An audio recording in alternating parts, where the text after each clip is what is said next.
Hi, welcome to Reddit Audio Stories official channel. We hope you will have fun with us. I appreciate your visit to my channel dedicated to love stories.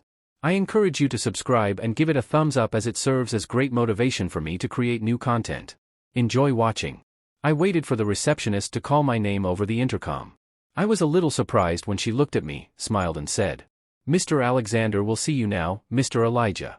Please take the elevator to the 4th floor and then enter through the door on the left." I knew that Harry Alexander was the franchise manager of Eastern Security, a company that specialized in gathering information in exchange for a commission. I knew from my internet research that the company had more than 50 offices in the eastern United States. The elevator door opened immediately and it didn't take me long to knock lightly on the heavy wooden door. Then I turned the knob and stepped inside. "Mr. Elijah," exclaimed the well-dressed man behind the counter. He stood up quickly and came over to greet me. He held out his hand and I felt the strength of his grip. As we shook hands, "Please sit down and tell me what Eastern can do for you today," he continued. I sat back in my chair and carefully formulated my words. "I am interested in hiring your company to do some research for me, Mr. Alexander. Honestly, I thought I would do business with someone a little lower on the corporate food chain than you." I read the name on the door. "You are the vice president of the company and manager of this branch. I still like to personally serve as many customers as possible, Mr. Elijah. It allows me to keep my finger on the pulse of the company as well as understand how I can improve our procedures and services," he said immediately. "Our company prides itself on its discreet and professional approach. I want our branch to meet the highest standards." That's very reassuring. I admitted I'm afraid my situation may seem a bit trivial for a man in your position. I want to engage your firm to determine if my wife, Meg Gann, is having an affair. It's one of the basic services we offer, Mr. Elijah. It certainly doesn't seem trivial to us," Robert stated. "May I ask if you have already discovered that your wife has been unfaithful? Is that your suspicion or are you just concerned for no good reason? I think you have this problem a lot. I can't prove anything and I could be completely wrong. But Megan seems to be acting strangely lately. She is getting busier and busier, staying later at work and having to travel more. Even when she's home. She goes to work on weekends, even on the 4th of July, for an hour she went to the office. She slipped away from me. I just want to know what is going on. Maybe this is nothing more than an attempt to succeed in business. I just need to know for sure." "I understand your concern," Alexander assured me. "We do it all the time. Sometimes the wife does cheat, but usually the husband jumps to the wrong conclusions. Let's hope that's your situation. I will have to meet you at your home when your wife is away and set up some hidden devices to monitor your actions. What time is good for you, Mr. Elijah?" "Wow, you're going to come to my house and spy on me yourself, Mr. Alexander?" I was surprised. "Don't you have a technician or someone you send to do that sort of thing? I wouldn't expect a man in your position to do the job himself. That's why we're so successful," smiled the man behind the counter. "As I said, I like to take care of practical matters personally. If one of our employees tries to tell me something can't be done or something won't work, I'll know if he's right or if he's pulling my leg." "That makes sense." "I agree. I read on your website that you will give me a written report and for a fee I can also get the report on CD. I want to choose that option. If there is cheating, I want to be able to throw the evidence in his face that would make the divorce worse for the offender. Wouldn't it?" "Yes, as long as your wife is doing something wrong, Mr. Elijah, I'd caution you not to jump to conclusions. Let us do what you pay us to do. Please. That's what you came to us for, isn't it?" Alexander asked. "Yes, of course. I didn't mean to preempt your investigation and I apologize. It's just that the very idea of Megan having a lover makes me angry and tense. I need to know the truth before I do or say something I will regret later. We will get to work and you will soon know the truth. Don't worry. Alexander, promise. I need you to answer a few questions and sign some forms, giving us permission to put your house under surveillance and have access to your personal records such as phone and credit cards." I spent the next half hour answering the entire list of questions Alexander asked me. I studied him as I wrote down my answers. He was a burly, tanned, athletic-looking man. He seemed confident and very competent. He seemed to note his business well. "I'd like to pay by card." I told him when he asked about payment, "We accept credit cards, of course." "Mr. Elijah, you should be aware that your wife may find out that you hired the service to investigate her.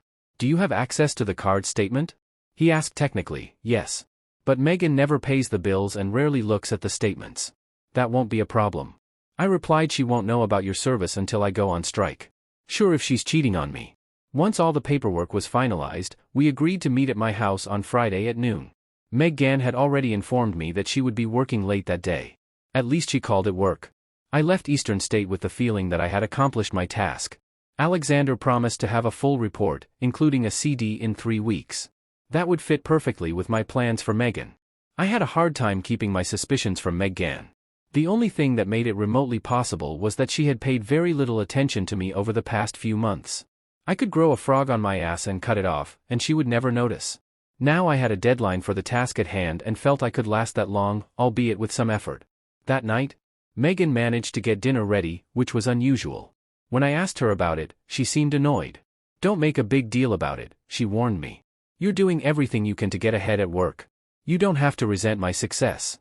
Liam, my job is as important to me as yours is to you. I have no problem with that, Megan. It's just that you haven't been around much lately," I countered. "I rarely work on weekends and never on holidays. Time is more important than money, especially when you have enough money. You can never have enough time. Well, thanks for spouting your nonsense at me," Megan retorted.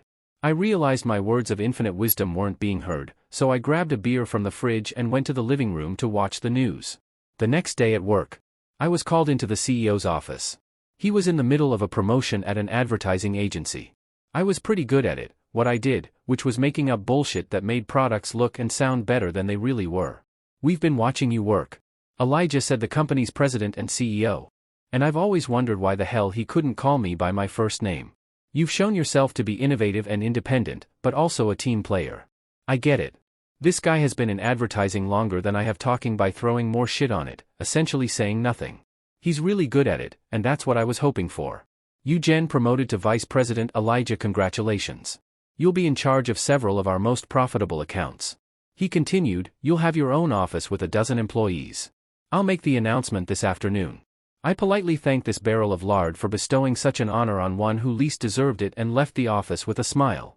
At last, things were falling into place. Too bad. Megan had to lose her way. After 23 years of marriage and 2 children, I deserved to share my accomplishments and the financial rewards associated with them. True to his promise, my boss announced my promotion, and by the time I returned from lunch, people were starting to kiss my ass. I was shaking hands and smiling as men were sucking up to me. Suddenly women were finding me attractive. How many times had I myself sucked up to a guy I had always considered in a hole after I found out he'd been promoted? Now I was the Ashok myself. That was great. Friday found me showing Alexander around my house. He had placed small devices in different parts of our shack. It was efficient but neat. By 3 o'clock in the afternoon he was already picking up his tools. "I just got a nice promotion, and next Monday and Tuesday I have to be at company headquarters in New Jersey." I explained. "Sounds like a good time for Megan to scratch that itchy spot, if you know what I mean." "Well, if she scratches something, we'll write it all down." Robert smiled. "Your company has a very good reputation, Mr. Alexander," I continued. "As a professional employee, you can guarantee me that you will record any infidelity of my wife in this house. Can't you?" "I absolutely guarantee it. Mr. Elijah, I'm very good at what I do. If your wife wandered away from your house, we have evidence for you. You can be sure of that." "You promised." "That's exactly what I wanted to hear," I admitted. "Now we'll see if the mouse takes the bait. I was made vice president at work today," I told Megan that afternoon. "That means a big pay raise. We'll be able to have a nice vacation and buy some things for the house. I knew they would recognize your talent. Liam," Megan told me, "I think we should have a party on Saturday, the 14th. We'll celebrate our 23th anniversary and your promotion at the same time. What do you think?" "Megan, I'm touched. What a great idea. Your family's coming and some of my relatives. The kids can come from college. This is an event that people will remember for a long time," I proclaimed. Every once in a while Megan would turn into the woman I had married years before. However, there were fewer and fewer of them. I pondered my situation as I drove east on Interstate 80 to my company's headquarters. That Monday, could Megan betray me while I was away in my house in my bed? Would she be so self-centered and stupid?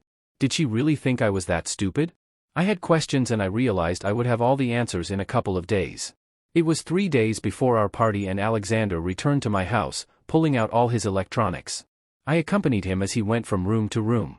"Are you sure?" Megan didn't receive any visits in the mail, make any unusual phone calls, or do anything that could be even slightly construed as cheating. I asked for the 3rd time. "Believe me, Mr. Elijah." Alexander laughed. "His wife makes Mother Teresa look like a loathsome character. She is not having an affair. When do I get the report and the CD?" I asked. Do you still want the CD even though there is nothing remotely unacceptable to show? Asked Alexander. I paid for it and I want it. I'll find some use for it years from now. I'll watch it and laugh. I replied. Okay, it's your money. It will be ready for you to pick up tomorrow afternoon. Alexander shrugged his shoulders. Long after Alexander left the house, I sat in my office and reflected on my situation. I claimed that Megan had not cheated on me or hosted lovers or even friends at home when I was away. What would Megan do if she found out about the surveillance? It looked like she would be furious and take the opportunity to punish and humiliate me. I had to be prepared to thwart her efforts. I couldn't shake the idea that I was involved in what seemed more like Mortal Kombat than marriage. At 10 o'clock, the guests began to gather for our party. By 1 o'clock, nearly every relative and friend within a 50-mile radius was enjoying clams, fried chicken, lobster and steaks. We splurged well for the occasion. Everyone was having a great time and then Megan decided to get dramatic. Can I get everyone's attention? She shouted over the noise. All eyes turned to her. It has come to my attention that my dear husband has recently hired an agency to monitor my activities and determine if I am having an affair. Aside from a few sighs, the assembled crowd didn't utter a word. Yesterday I accidentally opened the mail and discovered that the spying company had charged our card a large amount of money. I made some calls and discovered that Liam had hired them to determine if I was cheating him. I sensed their venom. I was told that Liam even received a CD of my actions. You can imagine how shocked and disappointed I was when I learned of Liam's distrust of me and invasion of my privacy. Megan complained. I knew he would want to humiliate me, but it was better than I could have imagined. I remained silent in my seat and took the brand of her verbal assault. So Liam, my devoted and loving husband, where is that record? I think everyone here needs to see the results of your spying and judge who hurt whom. We'll watch it on that damn big TV. You were so insistent on buying. Everyone is here and ready to watch it. He growled. Honey, I don't think it's a good idea to air our dirty laundry in public. I said reassuringly, why don't we see it somewhere more private? It's our anniversary. You tried to bust my ass by practically accusing me of being a whore and you want to get away with it. I demand that you show everyone here that you found out about my infidelity, you fucking ferret. I haven't seen the show yet and I can't wait to enjoy it. Megan shouted. I shrugged, reached into my breast pocket, pulled out a CD and showed it to everyone. Then I walked over to the player and put it in. I walked to the other end of the room with the remote control and pointed it at the player. The picture appeared a few seconds later. Megan and Alexander were sitting in our living room.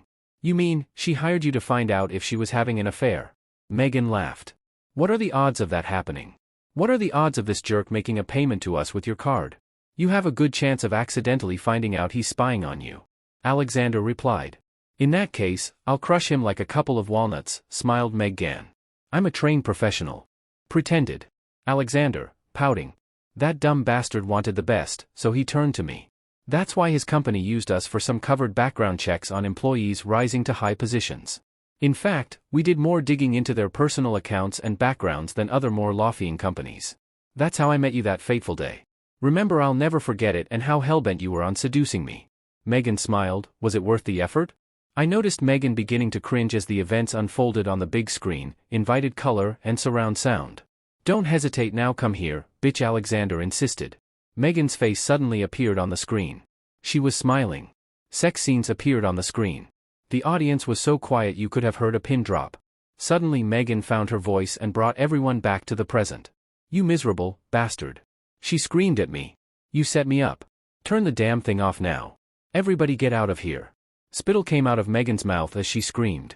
Her face was purple and her veins looked like they were going to burst. Her mother and father ran to her as she began to faint. They half carried her out of the room after a couple of minutes. My 2 sons and my parents were the only people left in the room with me. What are you going to do? Dad, my daughter asked, this is a bloody mess. You just saw what your mother does. Rachel. I replied. Sadly. I found her words today even more despicable than her actions of late. She wanted to torture me to make me suffer for a reasonable suspicion. She hasn't loved me for a long time. I think you know that I'm done with her and I'm going on with my life, my dear. Maybe you can persuade her to seek help. I don't think her words and actions are in line with the Megan. I'm married, but that is no longer my problem.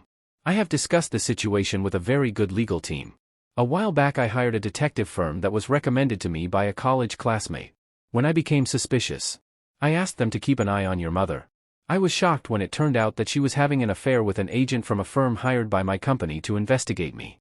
They were considering me for an important position and wanted to dig up dirt on me. So they hired Alexander from Eastern Security.